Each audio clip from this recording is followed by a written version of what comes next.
All right, everybody, I want to thank y'all for tuning in to One Objective tonight. Guys, we've got a really good show lined up, but it feels really good to be back in studio. James, how are you doing tonight, man? Oh, pretty good. How about yourself? Oh, man, it's been a fast weekend. This weekend has gone by so quickly.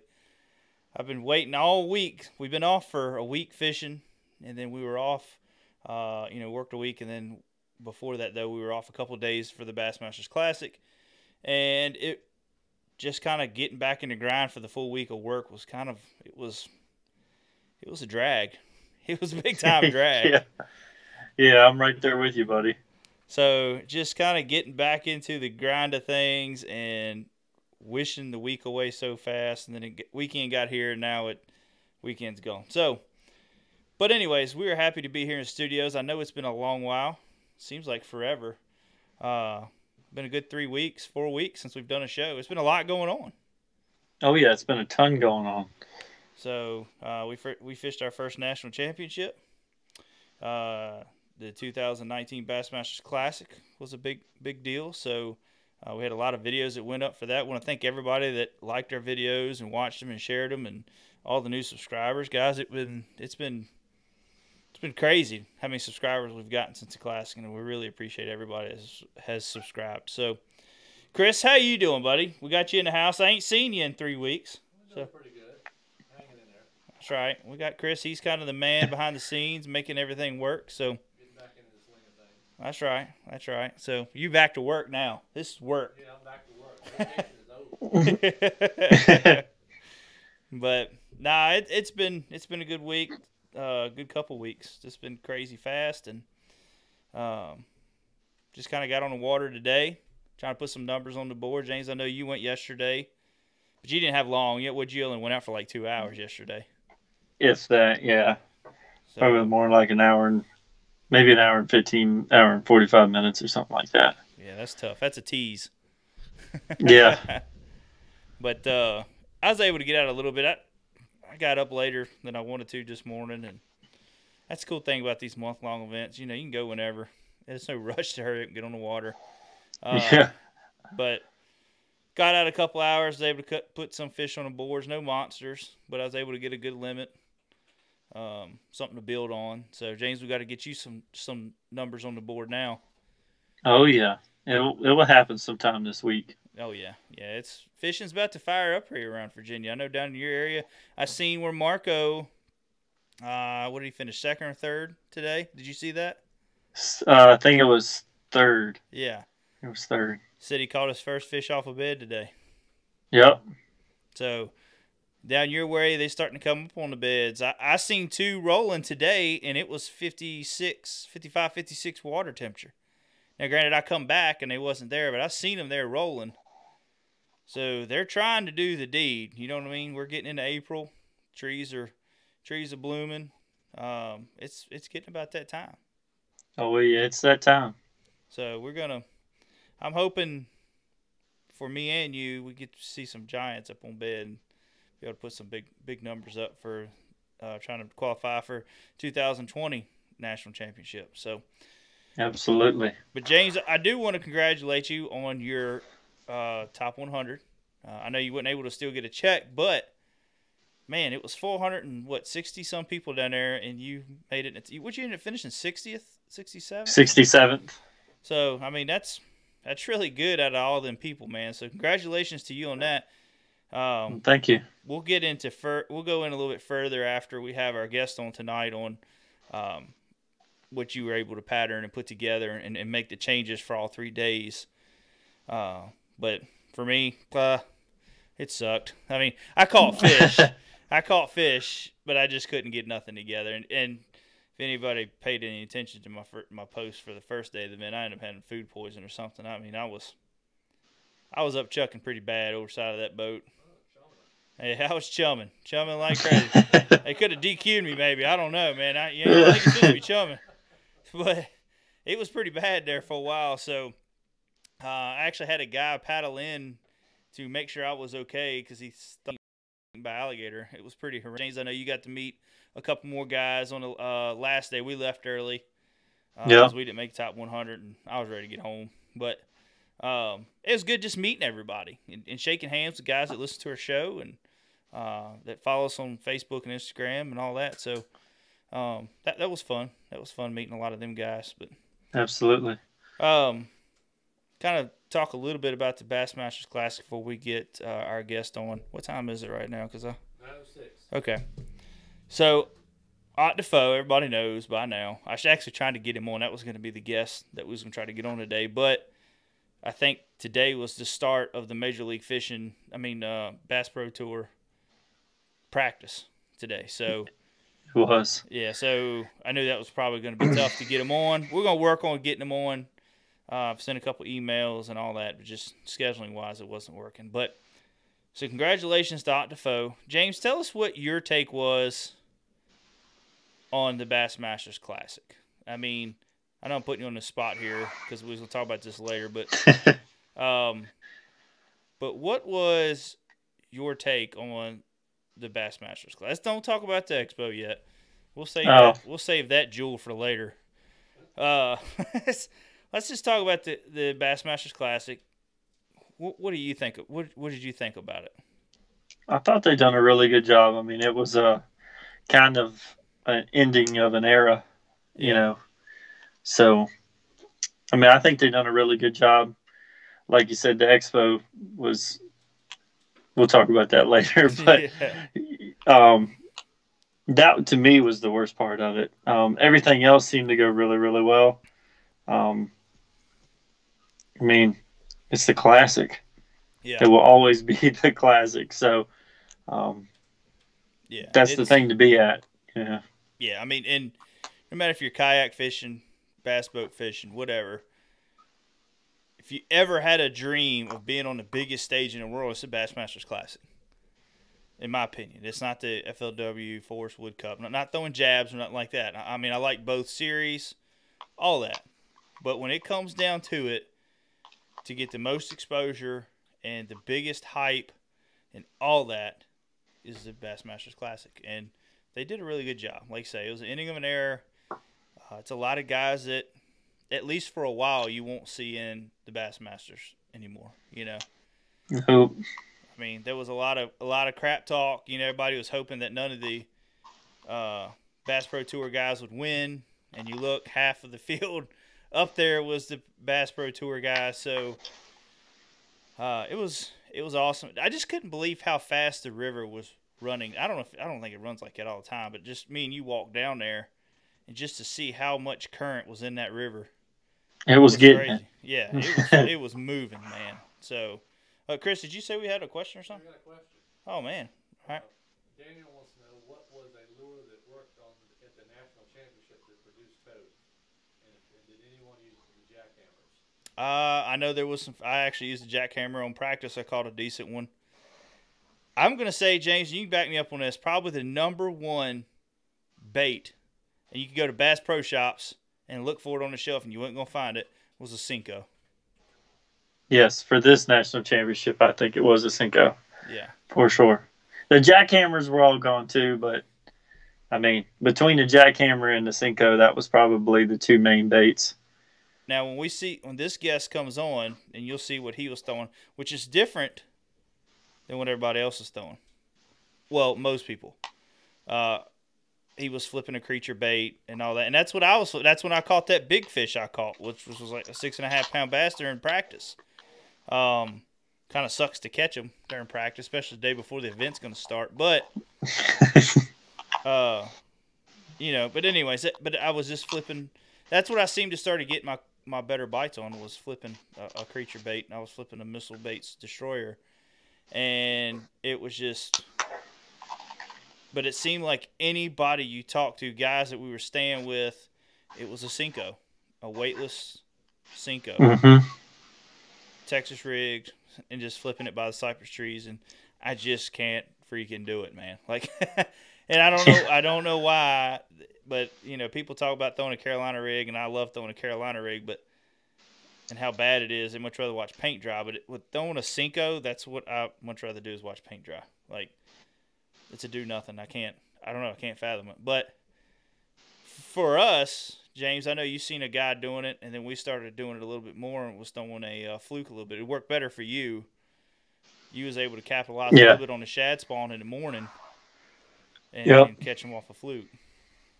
Yeah, that was my deal. I mean, I think a lot of people were throwing flukes too, out there, especially in the morning. I think it all depended on what body of water that you were on. Yeah. You know. Well, the thing about the lake that you were fishing, what was the name? That was Cypress. That wasn't Cypress Black. What was that one called? Was that Cypress Black, the one you was on? Yeah, it was. Yeah. So I didn't know if you were trying to, defer people from it or not. yeah. No. But that lake set up more like, and I wished I would have went on it the first day. But you catch a big fish. Jay was with us. He caught a couple of decent fish on the body of water that I fished the first day. Yep. So I was kind of like, man, there's big fish here. But me and you talked and was like, because me and Jason was going to fish that body of water. And we was like, man, we don't know if there's going to be enough fish there to last 3 days for everybody if we all make it. So you went to the different body of water. Me and Jason went there, which was a flop. And you actually got on a whole lot better bite. But that lake that you was fishing was kind of like the stuff we like to fish. It was kind of like Lake Gaston, the way it set up. Gaston or Smith, even, in a way. Yeah. So, I mean, mainly I was just fishing the shad spawn in the morning. Yeah. And the water. Jump fishing in the evening. Yeah, that's right. Throw a little bit of everything you got. And the thing is, down there, the water was like a tea color. So for me, I'm used to fishing Smith. So when I'm looking for beds, I see beds. Down there, you about need x-ray vision because the water was so dark you couldn't see, not unless you had good sun out, but which we didn't have that much down there. It was kind of cloudy. No. So it was harder for me to be able to see fish on beds. But I've heard people talk about it, and you said you had, and Jake's, I think, said he saw a couple fish on bed. So yeah, I never seen any on bed. I caught a couple off of bed, but I didn't know that they were there. Yeah. And the other reason why then was because you just kept flipping to it, and they kept biting it a couple times. And yeah, I actually thought I was hung on a stick a couple times. Yeah. And then flipped back in there, and I was like, well, there's no stick there. So then I just started working it like I would a regular bed, and ended up catching it. Yep. That one, how big was that one? That was like 19 something, wasn't it? Or 20? 19 3/4. Where'd you catch your 20? Didn't you catch your 20 during the tournament? I caught a 22 and a quarter. Right. Yeah. Yeah, I caught that one off of Cinco. Yeah, off a seawall there. I thought, because we was thinking you might get big fish on that one. It's crazy how many. It would have been the next day, the final day. I would have got it for at least one of the hours. But that's how it is what it is. Chris, we got another question up there. I can't see it. Oh, I got you. But yeah, it was the second day I started throwing a little Nico rig around those seawalls and started getting on something, and I feel like that could have been something if I'd have got on it ahead of time that I would have might have made a top 100. It would have never been nothing to maybe even cash a check with, but I think I might have been able to make top 100 if I'd have just stumbled across that earlier, But what do you do, man? I mean, you down there in dirty water, and we're all prepared. I mean, we have about ordered every dark color missile bait task. I mean, we're loaded to the bill with black and blue, black and red flake, Zematomas, everything. And I can't get a bite on none of that crap. But I go back to old faithful green pumpkin. And they started hitting it. So yeah. What'd you say, Chris? We got something going on? In Target 13, we want to get a shout out. Who is that? In Target 13. In Target 13 wants a shout out. Yeah. Hey man, thanks for tuning in, brother. Appreciate it. But yeah, so it was a good event though. I mean, I had a good time. I will give it to Chad Hoover and his crew. They did do one hell of a job on just the setup of it, with the expo kind of deal they had going on, and the camera guys walking around doing little interviews and stuff like that. I think he did a pretty good job. Oh, he done a really good job. Yeah. It's just, that's a hard. You think about it, how many anglers is there, and trying to get everybody into one room and go over all the rules and go, you know what I mean? So, I mean, he did a really good job. And I guess here in the next couple months, they'll have the show up because that's what they were doing. Some of it there was trying to get the filming right for it and get them in there. So, yeah, it was pretty cool. That's the first national championship. Now it's got me jonesing. I'm ready to go to Gunnersville. I'm hoping we can make it to Gunnersville. Yep. So, what you got, Chris? Oh, I thought you had. Just scratching the head. Just scratching your head. Man. But, Chris, let's get ready to get Mike up on, and we will talk to Mike. We won't have him on video tonight because just the location he's at and service and all that. So we'll go over and talk with him and find out what lake he fished, which we probably pretty much know. It's probably Cato or Caddo. How do you say it? Caddo. I got corrected. Caddo. I got corrected down there by a Louisiana guy. Still getting it wrong. I still get it wrong, and he corrected me. It's Caddo. Oh, okay. You're saying like Cato? Like you're close? Yeah, I was saying like Cato. Oh, okay. And boy, the guy asked me, I said, we got him on. Mike, we got you on, buddy? Hey, Mike. Did he come in, Chris? Says join. Hey, Mike. Can you hear me? Yeah, buddy. How you doing? Oh, not too bad, man. I appreciate you tuning in with us tonight. Hey, no problem. No problem. Can you hear me okay? Oh, yeah. Yeah, we can hear you good. All right. All right, good. Just want to make sure. Are you in the land of no service? More or less, yes. I'm down in a hole, basically. All right. I got you. Mike, I appreciate you taking the time. An amazing fishery, to say the least. I mean, all the bodies of water was just amazing fishery. Totally different than we've ever fished. Somewhat. James has fished some stuff similar to that, but just congratulations on it. What's it feel like to be national champion? I mean, has your phone burning up all the time now? Man, it has been blowing up, to say the least. Yeah, and I still don't even know how to put it into words. My head's still spinning on this whole deal, and I just feel very, very blessed. Yeah, it was amazing. Just because they interviewed the guy on the second day, I think it was, that was leading the tournament, and he was talking about getting on his. He wasn't leaving his house till 7, 8 o'clock, I think he said, and getting on getting on the water. Yeah. And I'm like, man, this guy's relaxed. Yeah, that's Glenn Langston you're talking about. Yeah, he's a really cool dude. Up prior to him, he's just literally like a couple hours from me is where he lives. He's also from Indiana, southern part of the state.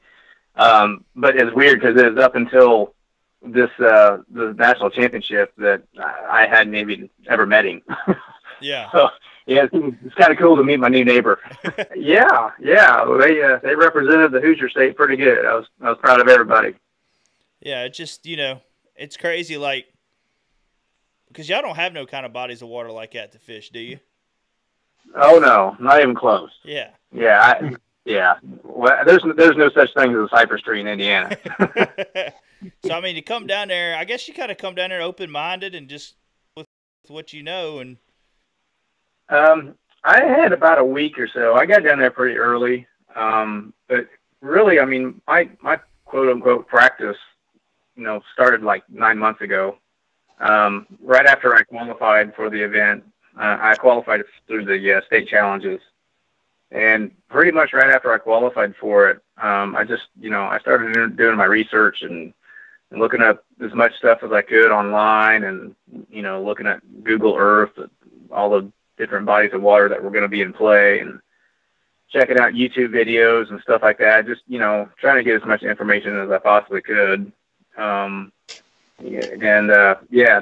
really when everything started. I just trying to do as much homework as I possibly could until I actually got there and saw it firsthand. Which, by the way, I was still overwhelmed when I got there. I've never seen so many trees in my whole life. Yeah. Well, and what got me was, I don't know how many times I watched. Me and James both did the same thing. We watched a lot of videos on YouTube, and the one I watched a lot, and I noticed the views went up big time on it when it was getting closer to the date for the national championship was the one at Cross Lake from the BFL All-American. Yep, absolutely. And I don't know how much money I spent because of that daggone YouTube video on crankbaits and everything. And I'm like, get down there and nothing's working. Like, man. Yeah, the 6 Cents Bait Company was probably pretty happy campers after all that. Yeah, I was like, man. But, yeah, it was that. And then, like, we did a show right before that, and we had Gerald Spoor on. And he was talking about it's a Z bait company down in Louisiana, and he makes a Z Matoma bait, which he let that cat out of the bag. We're trying to keep that all hush-hush, which it didn't matter anyways. We're still catching on off of it. But that's how easy it goes.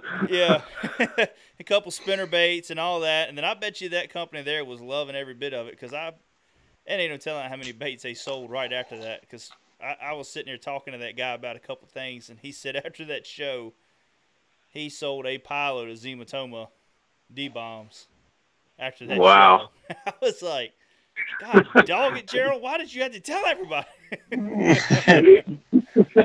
Right? Well, if that's the case, then, yeah, my buddy Josh Eichner with Sink or Swim Tackle, he better get ready. He's going to get busy then. Oh, yeah. It's going to get real busy down there. So, but, yeah, tell us a little bit. All right, you got some time on. You know, you did all your pre-practice. And did all your Google. What led you down to the lake? I mean, did you try a couple of different lakes out, or did you get down there on one body of water just figure that one out? I spent one afternoon, a few hours on Cross Lake, and I launched way back in the back of I don't know what some bayou, and yeah, I mean it was so overwhelming. I literally stood up in my kayak. And I put my phone on panoramic view, and I took a picture where, you could, like, spin 360 degrees. Yeah. It took, to take a wide view type picture. Yeah, and it looked like I was standing in the middle of the woods, with water around me. So, yeah, I'm like, man, there's no way I'm going to be able to pick all this apart. And so I didn't really, and plus just from the local reports and things, how, Cross Lake was, such hit and miss. I mean, yeah, it's definitely got some big ones in there. But with the local reports going on with it, being such hit and miss, I pretty much eliminated that lake right off the bat. And, just again, kind of going back to all my research and everything, I decided to more or less put all my eggs in one basket there on Caddo Lake, just mostly because, I mean, it's just known to have more big fish per acre compared to everything else. And so that's really what, helped me decide to just, fish Caddo and, hope for the best and not worry about all the other water. Yeah. Chris, you said we got a question in? We got a couple questions. Okay. James is wanting to know how was he able to eliminate water and find productive spots? James wants to know, how was you able to eliminate water and find productive spots? Yeah, that's a good question. Well, it helps to that, again, since I eliminated all the other lakes, that means that I pretty much had 5 days of pre-fishing all on Caddo Lake. And I separated the lake into basically 3 different quadrants, if you will. The big, the James arm, that's a whole, lake in and of itself, for that matter, because that thing goes way back in there. And so I spent, a day and a half or so. Actually, I guess I spent 2 days on that part of the lake. Found some fish. Wasn't all that cracked up about the quality in the beginning. And, so the rest of the time I more or less split the other part of the lake in half and just, I more or less just, just split my time in between, 2 or 3 different sections of the lake. And then by the time the tournament actually rolled around, I actually just kind of went with the area that I was getting the most bites in. I did tune in there to your show there right as you started and I noticed, I recall that you mentioned something about, catching fish during practice. If you stuck a couple big ones there right before, that may have had a little bit.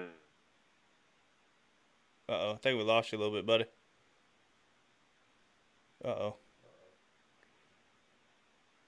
Dang it. He's still here. Well, we lost you, Mike. You're still talking. Go ahead and hang up. We'll try to call him back. Okay. Just hang up with him. We'll call him back. But yeah, well, that was a good question. We was getting deep into it. But I will say, and we'll get him back on, I did not want to catch that fish. Didn't want to set the hook. But, James, how tough was it for us? We ain't caught nothing for a couple of days. Yeah. And I'm like, man, if something bites this dude, I'm going to jack its jaw because I ain't got a hit off of nothing. And, I mean, we fished we got him back. We got you back, Mike? Sorry, yeah, I'm not sure what happened. I was just talking, and then it was just dead. It might have been Skype, too. Skype does crazy stuff sometimes. But getting back, you was talking about you didn't stick none of your fish during practice. Right. So that's what I was just telling. I was actually just telling James just now. I said, that was what sucked because the whole time we were practicing, we was fishing a couple different lakes. We didn't get no bites on nothing. So when I finally got a bite, I said, you know what? I'm going to jack his jaw because I wanted to see what kind of fish that I was getting. Because I didn't want to. Oh, I understand that. And when I set the hook on that big mama and she come out and it looked like a 5-gallon bucket rolling out the top of the water, I was like, oh, no. But I got to get in the boat. Part of you was really excited and the other part of you was probably sick. Yeah, yep. And the crazy thing is I got that in the boat and we did pictures, whatever, put it back right there by that tree. I went back the next day, and I caught the buck bass, which was like 17 inches long, and I fished that spot for another 30 minutes to an hour trying to get Mama. She just had nothing to do with 2 foot